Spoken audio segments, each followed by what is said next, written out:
Despite his outspoken critics, FDR knew the economy had improved, but not as much as he'd hoped for. And so he launched, with the help of his humanitarian wife Eleanor, the Second New Deal. Mrs. Roosevelt traveled the country from coast to coast, seeing the poverty and suffering, urging her husband to provide even more help to the needy. She became a kindly symbol of hope for the downtrodden, who regarded her as a personal friend. Thousands of children wrote to her asking for help. FDR convinced Congress to pass more legislation to spur the economy, including a second Agricultural Adjustment Act, rewarding farmers that practice soil conservation and compensating farmers who cut production of soil-depleting crops like cotton and wheat. The Resettlement Administration loaned money to tenant farmers so they could buy their own land and established camps for migrant workers. The Second New Deal's most ambitious program was the WPA, the Works Progress Administration. The WPA created more than 8 million jobs from 1935 to 1943 for a great many unskilled workers and professionals. The WPA constructed 850 airports, built or repaired 650,000 miles of America's roads, sewed more than 300 million articles of clothing for the needy, and erected 110,000 libraries, schools, and hospitals. Artists, authors, and musicians found work in the WPA too, painting murals on public buildings, writing, performing, and composing. A National Youth Administration was also created to provide aid and part-time employment for students in need.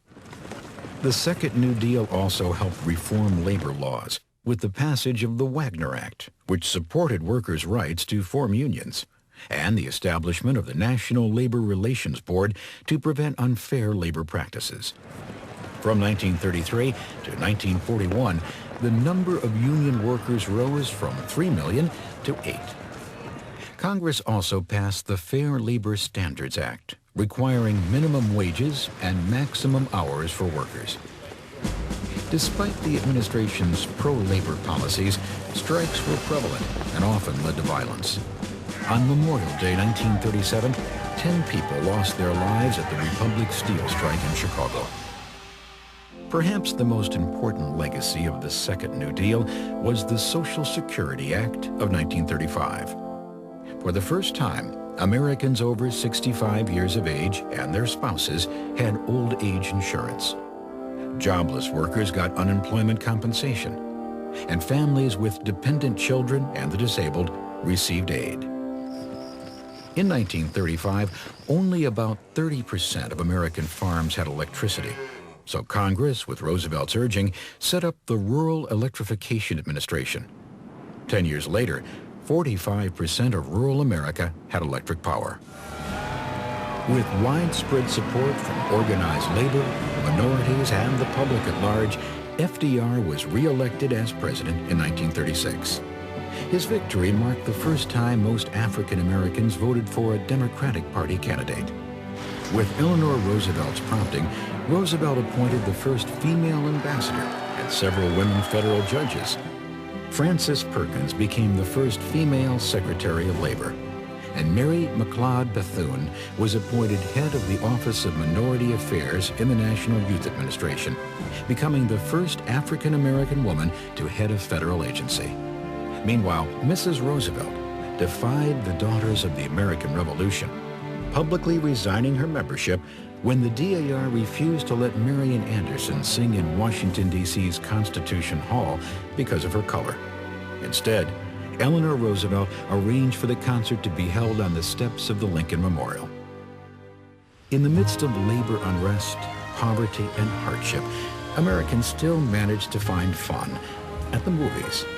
For just a quarter, they could forget their troubles in one of more than 15,000 picture palaces. Radio, too, entertained a weary America. Practically every home had a radio, and families gathered to laugh at Burns and Allen and thrill to the drama of Orson Welles' Mercury Theater on the Air. By 1939, The nation seemed to be on the road to economic recovery, and Congress cut back on the New Deal unemployment programs, since it had gone deeply into debt, providing jobs and aid to Americans. The economy started to improve, but the Republican Party blocked any further relief efforts. Meanwhile, FDR and America, despite wishing to remain neutral, began to realize that war was inevitable in Europe, and very soon it became a reality.